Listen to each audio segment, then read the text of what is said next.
I'm going to take a look in this segment at the mystery surrounding the spate of AFD politicians who have been dropping like flies over the past 2 or so weeks in the lead up to the North Rhine-Westphalia, or is it Westphalia? How do I pronounce it? Westphalia? Westphalia, I think. Yeah, Westphalia elections. I don't believe these are federal elections. They were earlier on this year.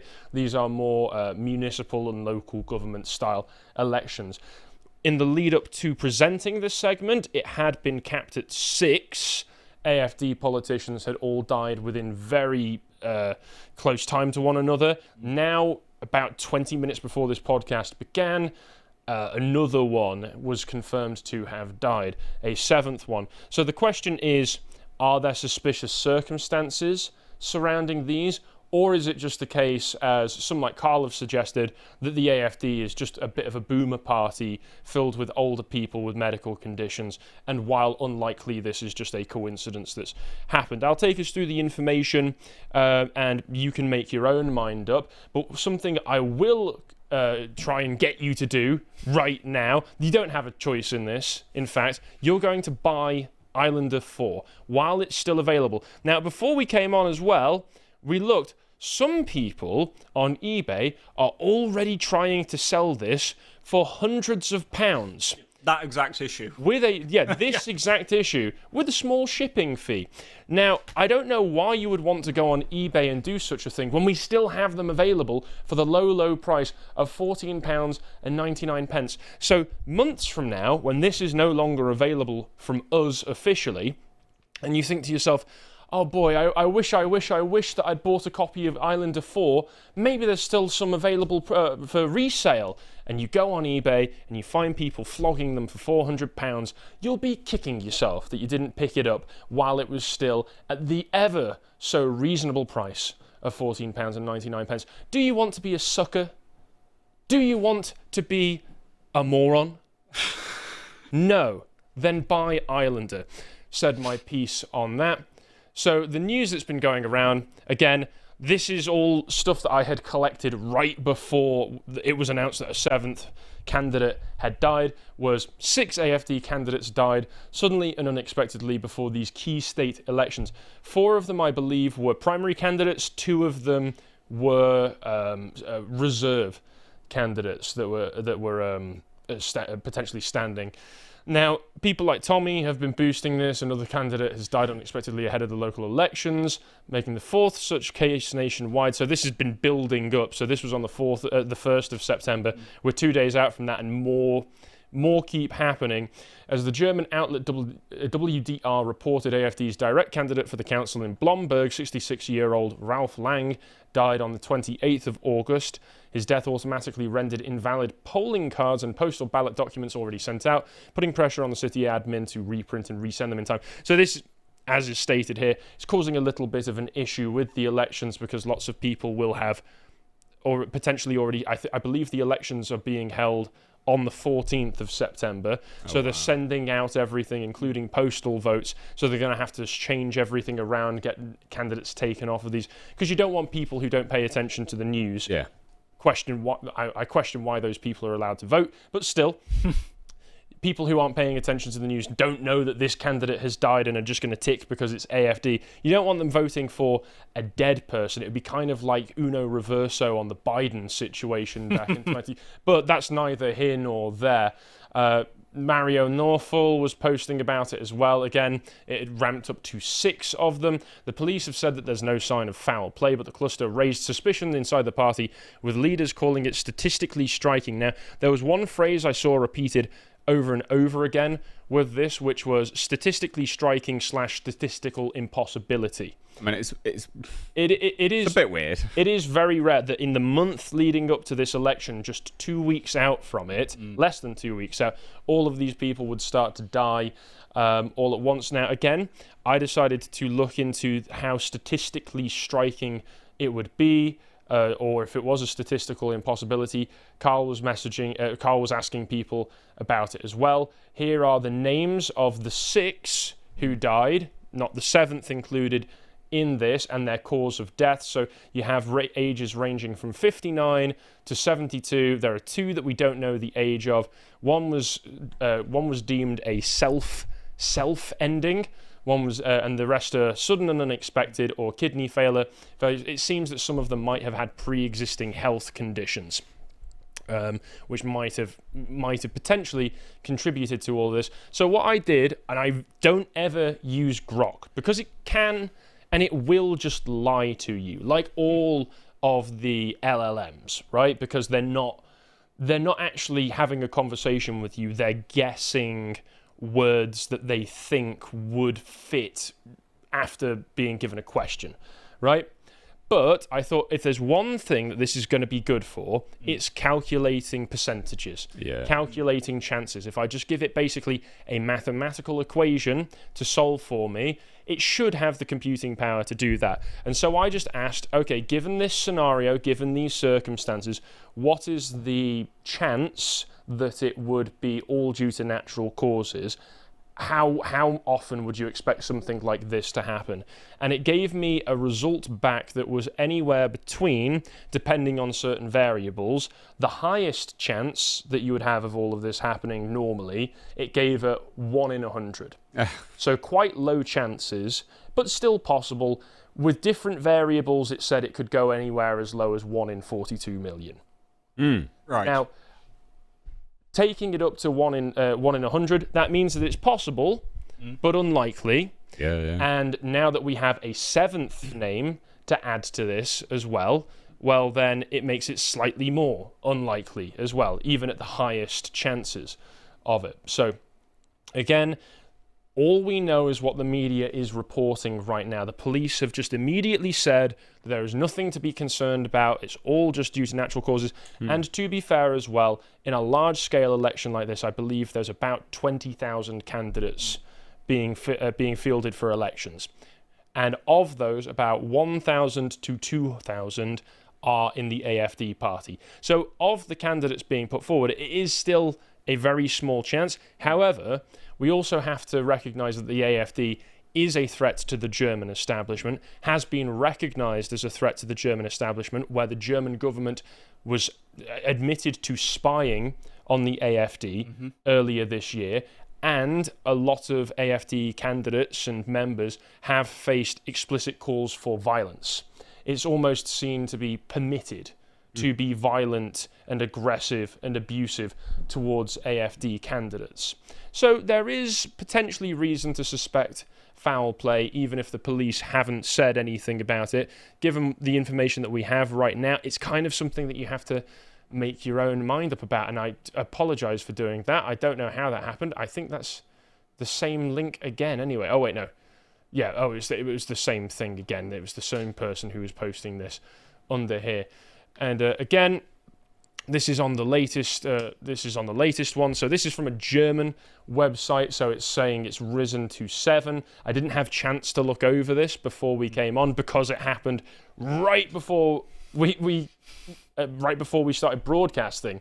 So they say here, another death in the ranks of the AFD candidates for the NRW local elections. According to Politico information, a direct candidate from Remscheid died, according to his party, of natural causes. The AFD Regional Association in the North Rhine-Westphalia now records 7 deaths of candidates in local elections. In addition to the 6 already known, there is now Hans-Joachim Kind, a direct candidate in Kremenhall, a district in the south of Remscheid. The AFD... I'm so sorry if I'm pronouncing these German words wrong, by the way. The AFD confirmed this to the news magazine Politico. The 80-year-old died of natural causes after a long illness. In Kremenhall too, the ballot papers now have to be reprinted. Postal voters have to re-elect. And with that, this is something to point out here, looking at this. 80-year-old who had a long illness that clearly would have been debilitating if it was so close to already killing him. So that we have really one of two options here, which is that there is foul play, that people are covering up, and people are broadcasting that this and signposting that this might be something wrong with the way that the party is being treated, or the AFD purely with the aim of getting as many candidates out there and available as possible, is choosing anybody and everybody to fill these local municipal positions in the local state elections, and they don't really care how fit, like purely physically fit you might be for the position. Makes me wonder. If it really is that they all have died of genuinely natural causes, then maybe the AFD needs to have some kind of health and fitness check before they'll let you stand for them. Yeah, makes me wonder how many sudden deaths there might have been from other German parties. Well, I believe there's been 6 deaths as part of the Social Democrats and possibly the CDU, possibly one of the other parties. Germany has a lot of parties. Sure. Possibly the CDU, possibly one of the other ones. 6 non-AFD deaths have happened as well. In the same time period. Within a similar time period. I mean, that's all a bit weird. So it might be that the AFD and all the other parties are deciding to mass poison one another. It might also be that Germany is filled with unhealthy, aging, dying political candidates who they'll put up for election anyway just to fill up the numbers for the local state elections. So you can decide what you think with the information provided so far. Moving on, again, the information that we had prior to the 7th one was that the police are saying there's no evidence of foul play. Investigations are ongoing. The cause of most of the deaths have been determined. Ralph Lang and Wolfgang Klinger had serious pre-existing conditions, according to the spokesperson for that region's AFD. Wolfgang Seitz also had pre-existing conditions and suffered a heart attack. Stefan Berendes died of natural causes. Of the reserve list candidates, Renee Hereford had a pre-existing liver condition and died of kidney failure, while Patrick Tietz committed self-ending. The deputy leader of the party's state chapter has announced that they are doing an investigation into these cases, so we'll see if anything comes of that. Kate Gottschalk said that there is no reason to assume that what happened is no coincidence. The Bundestag members also added the party wants to look into the cases without immediately getting into conspiracy theoretical territory. Again, as low as the chances of such a thing are, if it is just that the AFD are being irresponsible with candidate selection to fill up the numbers, perhaps it is just that they just chose a load of people who were already dying, or in one case, who didn't consider themselves as having much to live for. But we'll see what happens. I know Alice Weidel, the leader of the party, amplified the theorizing about it because that whole statistically impossible figure came from a German economist who said it's statistically impossible. She boosted that over the weekend, which is where a lot of people have picked up that from. One of my favorite articles regarding this, if only for the title, was this one from the European Conservative called AFD, Appointed for Death. I hope you got a raise for that one, Mr. Editor. So punny. One of the interesting things that it mentions in here is that the AFD, despite not looking like they were going to be leaping ahead in the polls to victory on this one, like so many other regions of Germany, are showing a huge jump up from where they were only a few years ago.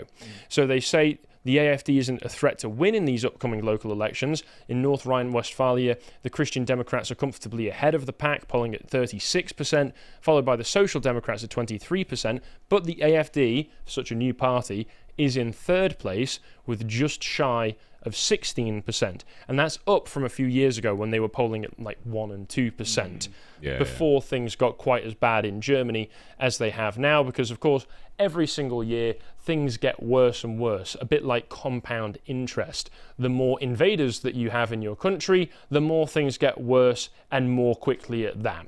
So one of the interesting things related to that, though, that is in this article is the way that the rest of the parties other than the AFD are treating this election. So last week, according to this article, which was published, let me see here, just yesterday. So last week, all the political parties, except for the AFD in Cologne, vowed not to criticise migrants or migration during the campaign. I heard this. Under the so-called Fairness Pact, parties said that they will not campaign at the expense of people with a migrant background. I love the inhuman, bureaucratizing language used to describe these invaders. People with a migrant background, foreigners. It's easy to say. Outsiders, aliens, all of these words far more suitable. Aggressive invaders, them living among us, and we will not blame immigrants for negative social developments such as unemployment or threats to internal security or other things that are obviously the fault of aggressive foreigners being in our country. Oh, we won't blame them for we won't blame them for the things that they're obviously responsible for, and by virtue of us letting them in and sanctioning them being here, are also responsible for. No, because that would mean taking accountability and responsibility for our own stupid actions, when actually we just, as German politicians, hate the German people, as we have for a long time, and want to see them suffer. The AFD are the only party not doing that in these elections, not saying that. They point out here, this development is especially bizarre given that Cologne was the site of mass SAs, sexual assaults, of German women by Arab and African men on New Year's Eve 2015 to 2016. According to German police, of the 153 suspects identified in the attacks, given that this was thousands and thousands of women and it was only 153 suspects, I suspect, as many people do, that a lot of people just got away with that scot-free. Yeah, 100%. A lot of people got away with it. 2/3 of these suspects were either from Morocco or Algeria, 44% were asylum seekers, and another 12% were probably in Germany illegally. Most of these people now probably German citizens. Since 2022, when the Russia-Ukraine war began, Germany has accepted 2 million refugees, enough to fill 2 cities the size of Cologne. Since the Syrian war crisis of 2015, when Merkel opened Germany's borders, Germany has taken in between 10 and 15 million migrants, refugees, and asylum seekers. And not a single negative thing has come of it, has it? Oh wait.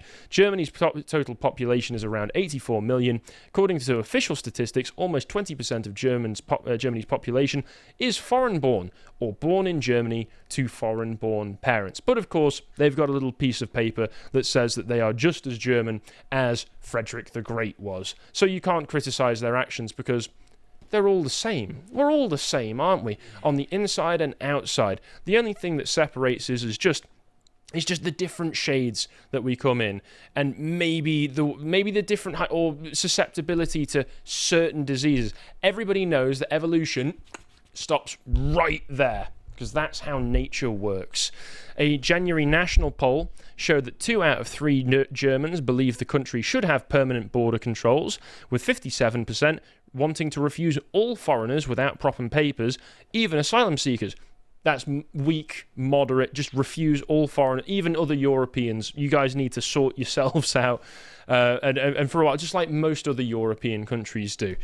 After the last national election, AFD became the second largest party in the Bundestag, but all other parties refused to work with his members. Meanwhile, the latest national polling shows AFD running neck and neck with the declining Christian Democrats and Christian Social Union coalition. I think they're about 25% even, which again, for such a new party, is pretty huge, shooting up. And speaks to the level of threat that people are under.